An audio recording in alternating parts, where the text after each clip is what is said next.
Handing gamers में हूं जी, आप देख रहे हैं इंडिया गेमर चैनल, जहां हम बात करते हैं गेम्स गेम पीसीस की। तो आपको इंटरेस्ट गेम्स गेम पीसी में चैनल को सब्सक्राइब करें। और आज हम बात कर रहे हैं 3060 Ti की। लेकिन मैं आपको एक बात बताना चाहता हूं, कोई भी प्रोडक्ट होता है ना, वो अच्छा और बुरा तब होता है जब उसकी आपको कीमत पता चल ले। यही वाला ग्राफिक कार्ड है, अगर मैं आपको ये 30,000, 35,000, 36,000 का बेचूंगा तो ये अच्छी डील है, और मैं यही कार्ड आपको 50,000 का बेचूंगा तो ये बेकार डील है, फिर ये बेकार प्रोडक्ट हो गया। यही हो भी रहा है। इसकी कीमतों की कोई बात नहीं कर रहा है और कार्ड की बात हो रही है कि क्या कर सकता है। खैर, मैं भी आपको यही इस वीडियो में करके दिखाऊंगा कि कार्ड कर क्या सकता है, और खेल तमाशा में इस कार्ड का ये बनाऊंगा कि चलाने को तो ये 5950X रखा हुआ है मेरे पीछे, ये देख ही रहे हो आप, Ryzen 9 5950X। तो मैं इसके ऊपर तो चलाऊंगा ही चलाऊंगा। ये तो आपको मैं चला के दिखाऊंगा कि इसके ऊपर कितने FPS निकलते हैं 1080p पे और 1440p पे। लेकिन मैं आपको ये 35,000 का, वैसे इसकी प्राइस होनी चाहिए 35,000 का जो ग्राफिक कार्ड है, लेकिन 40,000 के भी बिक रही है। तो 40 से 35,000 का जो ग्राफिक कार्ड है, ये 25,000 के कंप्यूटर में घुसेड़ के फिर देखूंगा कि इसकी क्या हालत होती है, और कुछ कर पाता है, या फिर वो 25,000 का जो कंप्यूटर है वो तो भयानक बॉटलनेक करेगा। ये हम एक्सपेरिमेंट करेंगे। लेकिन एक और बात मैं आपको कहना चाहूंगा वीडियो की शुरुआत में ही। देखो, ये एक बात बताओ आप, मैं भी कह रहा हूं आपको, कीमत अच्छी या बुरी होती है, कीमत से रिलेटेड एक और बात सुनो आप। अब ये ट्रिपल फैन एडिशन इस कार्ड के बिल्कुल बेकार है। जैसे MSI का आता है गेमिंग एक्स ट्रियो, बेकार। आप इस तरह के मीडियम सेक्शन के कार्ड्स में वो प्रेफर ना करें। Asus के टफ एडिशन के और ROG एडिशन के ट्रिपल फैन एडिशन आते हैं, वो भी आप ना लो। मेरे ख्याल से ऑरस का जो है एक आ रहा, वो तो 52,000 का बिक रहा है। क्यों लूंगा मैं 52,000 का? ये 3060 Ti 44,000 का तो एनवीडिया बेच रहा है RTX 3070 अपनी वेबसाइट पे।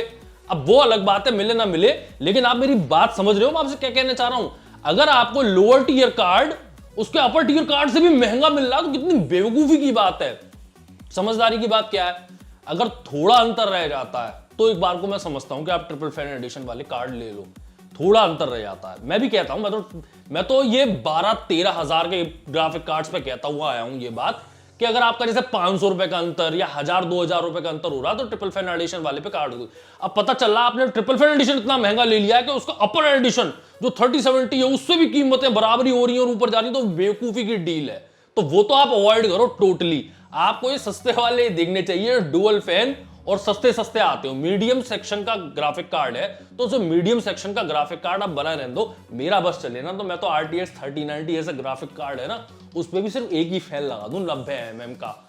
वो चीखेगा बिल्कुल जैसे पिगी चिल्लाता है ना। पिगी चिल्लाने की आवाज कभी सुनी आपने? मैं सुनाता हूं आपको वीडियो में। तो चाहे वो चीखे RTX 3090, लेकिन मैं उसे बहुत सस्ता करने की कोशिश कर रहा हूं। फिर मैं मजाक कर रहा हूं, RTX 3090 ऐसा ग्राफिक कार्ड, उस पे ट्रिपल फैन एडिशन समझ में आता है। लेकिन उसको भी जो है कई जगहों पे आप देखते हो दो फैन से दिखा दिया जा रहा है, और आप 3060 Ti जैसे कार्ड जो है उस पे जो है 3 फैन चिपका के दे रहे हो। अगर महंगा होता है तो आप अवॉइड करें, वरना बहुत सारे ग्राफिक कार्ड हैं जो दो फैन एडिशन में आते हैं, आप उन्हें प्रेफर करें। अब ये Zotac का जो मेरे पास ग्राफिक कार्ड है ना, इसको जो है मैं पहले 5950X के सिस्टम पे चला के देखूंगा और देखूंगा कि कितने FPS निकालता है एक गेम में, और फिर मैं ऐसे करूंगा भयानक वाला बॉटलनेक। और मैं आपको पहले ही बता दूं, बॉटलनेक तो होगा।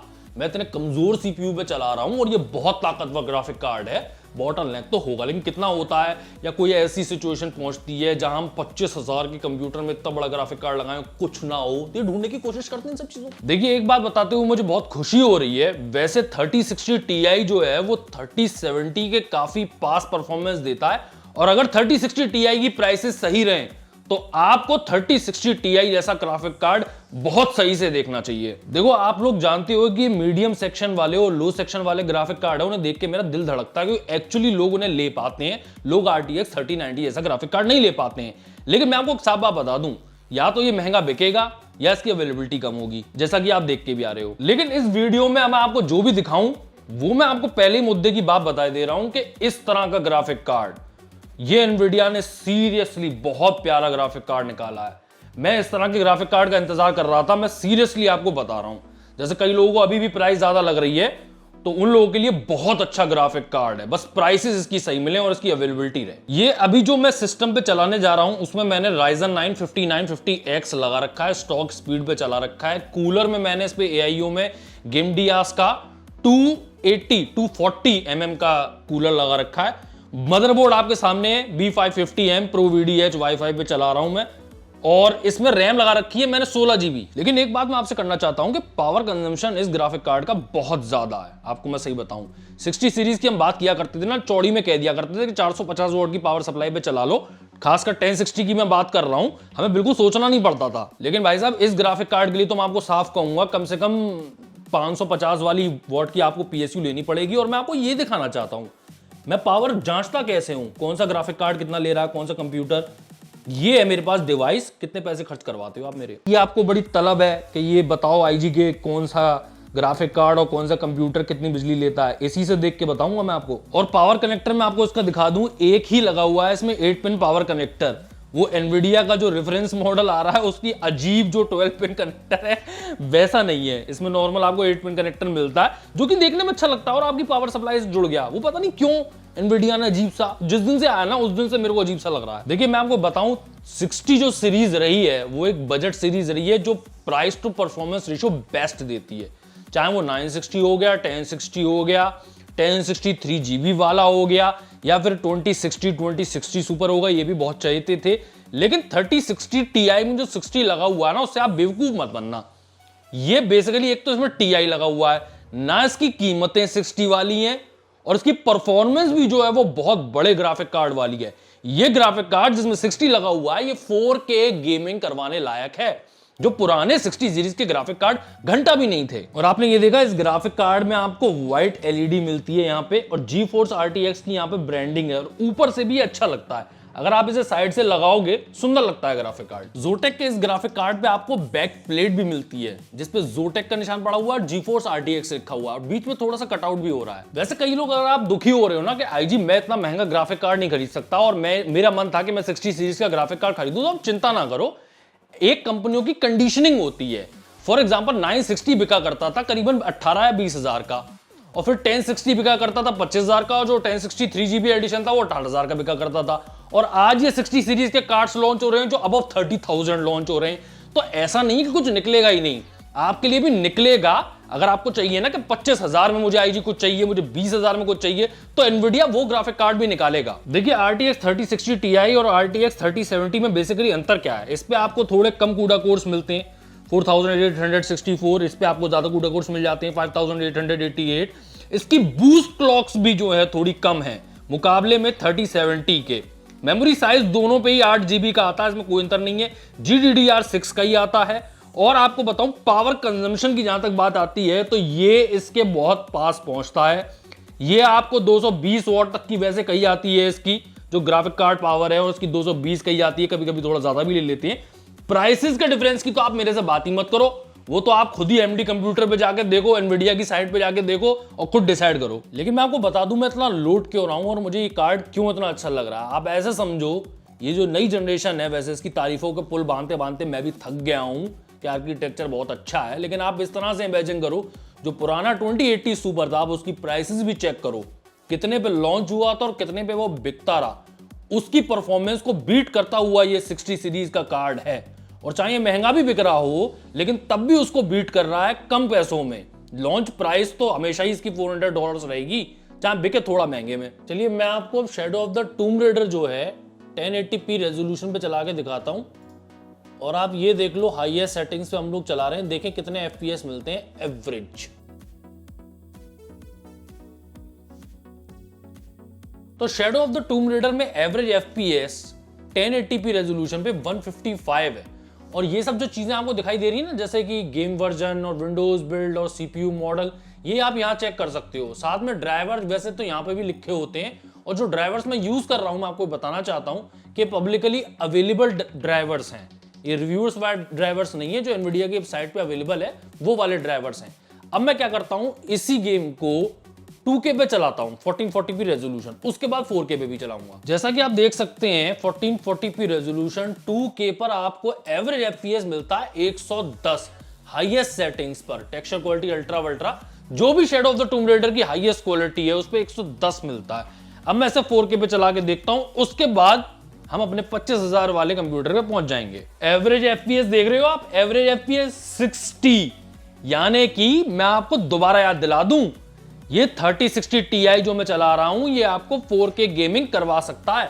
और ये देखो आप ये हाईएस्ट क्वालिटी में मैं कर रहा हूं। लेकिन मैं एक बात बताना चाहूंगा, ये थोड़ा पुराना गेम है, 2017 का गेम है शैडो ऑफ द टूम रेडर। नए गेम्स में भी आप चलाओगे तो आपको 50-50 आराम से मिल जाएंगे। ये दिखाना चाहता हूं कि कार्ड फुल्ली केपेबल है 4K गेमिंग करवाने के लिए। और अगर आपको नए गेम्स में चलाने हो 4K पे तो आप थोड़ा सेटिंग्स लो कर लो। मैंने तो हाईएस्ट पे चला रखा है। और ये आप ये याद रखो 3060 Ti की बात हो रही है, 60 सीरीज का कार्ड है। ये बिल्कुल 60 सीरीज की तरह बिहेव नहीं करता। अब मैं क्या करूंगा, इस वाले कंप्यूटर में जो है ये A320 मदरबोर्ड और प्रोसेसर भी देखना आप इस पे कितना लगा हुआ है। और इसमें आप देख रहे हो 16 GB रैम लगी हुई है। अभी मैं 1 ही GB करे दे रहा हूँ। काम करना कंप्यूटर में ज्यादा ईजी होता है बजाय खड़ा रख के करने के। हाँ तो भाई लोगों, ये मैंने सिस्टम चला दिया है। 8 GB की रैम है, एक स्लॉट में लगा दी है रैम मैंने। और इस पे CPU अभी आपको दिखाता हूँ कौन सा चल रहा है। ग्राफिक कार्ड ये मैंने लगा दिया अपना Zotac का 3060 Ti। और अब टेस्ट करते हैं कि 1080p पे और 1440p पे और 4K पे कितने रेजोल्यूशन पे ये कितने FPS निकालता है और बॉटलनेक कितना होता है। ये जो मैंने CPU लगाया है ये 4 कोर 4 थ्रेड का CPU है। इसकी कोर क्लॉक्स भी कुछ ज्यादा हाई नहीं है, नाम भी आप देख ही लेना। हाईएस्ट सेटिंग्स पे चला रहा हूँ, बेंचमार्क ऑन हो गया है। 1080p पे पहले आपको चला के दिखा रहा हूँ जहां पर सबसे ज्यादा बॉटलनेक होगा। 4K पे एंड पे दिखा दूंगा आपको। बॉटलनेक दिख रहे हो आप कितना खतरनाक वाला हो रहा है। CPU जो है वो 100% पे चल रहा दिख रहा है आपको। और जरा इसकी यूसेज देखना GPU की, आप सिर्फ 40%, चल ही नहीं दे रहा CPU से, बिल्कुल भी यूसेज नहीं हो रही है। एवरेज FPS भी एंड में दिखा दूंगा मैं आपको कि 1080p पे कितने निकल रहे हैं, लेकिन चीखें ही निकल जाएंगी आपकी देख के कि कितना कम FPS आया। याद रखो आप, अभी मैंने आपको 1080p पे चला के दिखाया था तो 155 एवरेज था इस ग्राफिक कार्ड पे अगर आप 1080p रेजोल्यूशन पे चलाते हो। और अब देखते हैं कितना निकलता है। मैं आपको सही बता रहा हूँ, इस CPU पे चला के मैंने अपने करम फोड़ लिए हैं। इतना बुरा एक्सपीरियंस जा रहा है मेरा। ये देख रहे हो पहाड़ तक गायब हो गए शैडो ऑफ द टूम रेडर में। इस CPU की दमी निकल गई है। ये 1 मिनट के लिए भी 100% यूसेज के नीचे नहीं आया है। ये बेंचमार्क चलाने तक ऐसी तैसी हुए जा रही है इसकी। 40% पे GPU चल रहा है, फुल ऑन बॉटलनेक। और आप ये भी याद रखो, मैं ऐसे और ज्यादा कमजोर करने पे तो लगा हूं। इसमें 16 GB की रैम लगी हुई थी, मैंने वो भी हटा के 8 GB कर दी। और मैं आपको ये भी रिकमेंड अब करता हूं स्ट्रांगली कि हो सके तो 16 GB की आप रैम लगाओ। और AMD का प्रोसेसर चला रहे हो तो 3200 मेगाहर्ट्ज की स्पीड होनी चाहिए। लेकिन मैं फिर भी देखता हूं आगे कि 1080p में कितने FPS आते हैं, फिर 1440p और 4K पे भी ट्राई करूंगा। लेकिन फिलहाल 1080p पे बहुत बुरा एक्सपीरियंस है अभी मेरा। देखूं बेंचमार्क रिजल्ट्स आने वाले हैं। जो बेंचमार्क की स्क्रीन भी है ना, उसे भी आने में इसकी दम निकले आ रही है। देखो आप, देखो देख रहे हो आप, अभी वो बेंचमार्क की स्क्रीन पे जा रहे हैं तो भी उसमें ये 98% 100% यूसेज पे चल रहा है। भाई साहब बहुत ज्यादा। प्रोसेसर का नाम भी आप देख ही लो क्या निकलता है। ये मैं चला रहा हूं Ryzen 3 3200G पे। कई लोग सोच रहे होंगे शायद IG जो है 2200G पे चला रहा हो इसलिए और बुरी हालत हो रही हो। नहीं, 3200G पे चला रहा हूं मैं तो भी इसकी बहुत बुरी हालत है। देखिए आपको एक मजे की चीज दिखाऊं, यहां पर CPU 100% पे तो नहीं पहुंच रहा है, लेकिन 98-90% के ऊपर है और वो GPU को नहीं चलने दे रहा। आप सोचो नहीं अभी भी तो गुंजाइश है जी, या 100% दिखाना चाहिए इसे, यानी कि कुछ और हो रहा है। ऐसा कुछ नहीं है, ये थोड़ा कंप्यूटर ही देख लेता है। और ये GPU जो नहीं चल पा रहा है, जो इसकी 100% पे यूसेज होनी चाहिए नहीं हो पा रही है, वो सिर्फ इस वजह से है कि आप इतना कमजोर CPU चला रहे हो। और ये 1440p रेजोल्यूशन पे चल रहा है। और जब आप 1440p 2K के रेजोल्यूशन पे चलाते हो तो इसमें एवरेज FPS आ रहा है 55। बॉटलनेक अब भी भयानक हो रहे हैं। पहले 40% पे चल रहा था GPU, अब थोड़ा तब भी 50-65 पे चल जाता है। और जिस हिसाब से इसके लक्षण है, अगर आपको लग रहा हो कि शायद 4K पे हम जीत जाएंगे 3200G पे, तो अब तो मुझे मुश्किल लग रहा है। अब 4K पे भी चला ही ले रहे हैं और देखते हैं कि क्या होता है। चलो जी 4K पे चलाए।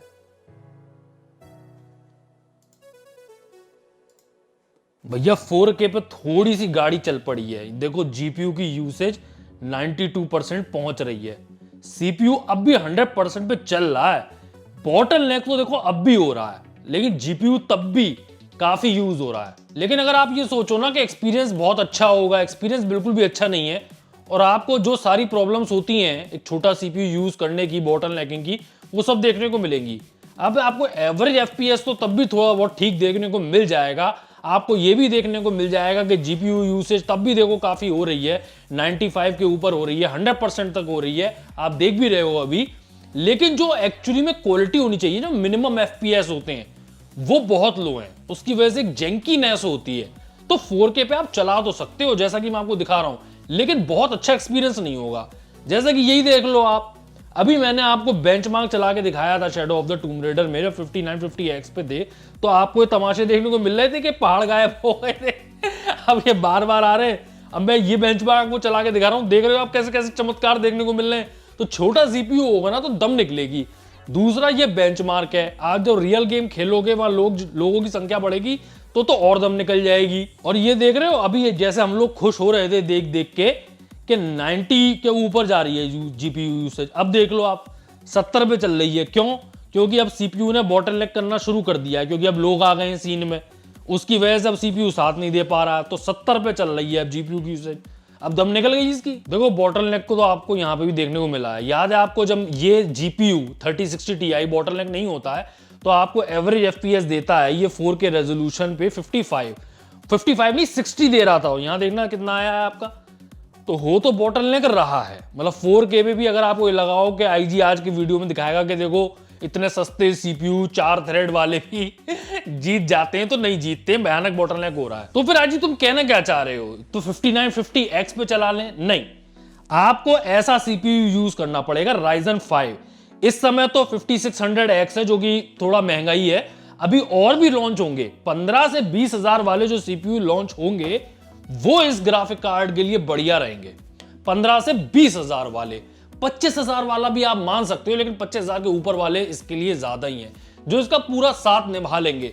दूसरा आप ये भी जानो, अगर आप 4K रेजोल्यूशन पे गेमिंग करोगे तो आपको इतनी प्रॉब्लम नहीं होगी, लेकिन अगर 1080p पे आप गेमिंग करोगे तो आपको एक अच्छा सीपीयू लेना चाहिए। और मैं तो कहता हूं Ryzen 5 के बजाय आपको Ryzen 7 भी कंसिडर करना चाहिए। 7 जैसा सीपीयू भी मैं आपको सिर्फ इसलिए रिकमेंड कर रहा हूं जब आप 1080p पे गेमिंग करो। अगर आप भी 1440p पे या फिर 4K रेजोल्यूशन पे गेमिंग करने जा रहे हो तो ये भी आपके लिए ओवरकिल है, फिर तो आप Ryzen 5 ही चला लो। तो भाई लोगों, ये था आज का वीडियो। आज हमने चलाया बहुत ही सस्ते कंप्यूटर पे और उसका कोई फायदा नहीं हुआ। कम से कम आपको Ryzen 3 से उठ के Ryzen 5 पे आना ही चाहिए अगर आपको चलाने हैं 35,000 से ऊपर के ग्राफिक कार्ड। तो मैं आपको पीसी बिल्ड करके दिखाऊंगा और एक्सपेरिमेंट करके दिखाऊंगा कि ये 3060 Ti जैसा ग्राफिक कार्ड है वो किस सीपीयू के साथ किस कंडीशन में होना चाहिए। सिर्फ गेमिंग की बात नहीं होती है, वीडियो एडिटिंग वगैरह की भी बात होती है, तो वो सब मैं आपको दिखाऊंगा। वैसे सच पूछिए तो 40,000 के भी जो ग्राफिक कार्ड हैं वो कोई एक्चुअली में बजट ग्राफिक कार्ड तो नहीं कहलाए जाएंगे, तो आपको और सस्ते ग्राफिक कार्ड्स के लिए इंतजार करना पड़ेगा। मतलब अभी हम बात कर रहे हैं 35 से 45,000 के बीच के कार्ड की, क्योंकि प्राइसेस जो हैं वो उतनी वेरी कर रही हैं। वैसे 40,000 या 45,000 का ग्राफिक कार्ड ही कहना चाहिए 3060 Ti को। आपको और सस्ते ग्राफिक कार्ड चाहिए होते हैं कि 30,000 में तो कुछ आए, 25,000 में कुछ आए और 20,000 के भी नीचे कुछ ऑप्शन आने चाहिए। तो इन सब के लिए तो आपको इंतजार करना पड़ेगा अभी, और इंतजार करना पड़ेगा और आए उसका करना पड़ेगा, साथ में उसकी अवेलेबिलिटी हो जाए और सही प्राइसेस बिके तो वो भी आप उम्मीद करनी पड़ेगी। तो सब राम भरोसे है, फिर देखते हैं आगे। बाय द वे वो वीडियो भी आएगा जिसमें मैं आपको पावर कंजम्पशन दिखाऊंगा इन सारे सीपीयूज की, और बड़े बड़े ग्राफिक कार्ड्स लगा के दिखाऊंगा आपको कि छोटे ग्राफिक कार्ड से बड़े ग्राफिक कार्ड में कितनी पावर कंजम्पशन होती है। कई लोग, मैंने वादा किया था ना आपको, दिखाना था मुझे कि किस किस चीज की कितनी पावर कंजम्पशन है। बड़े लोग फिक्र करते हैं कितना बिल आएगा, तो उस हिसाब से मैं सोच के लूं, वो मैं आपको सब बातें बताऊंगा, उसका भी आप इंतजार करो।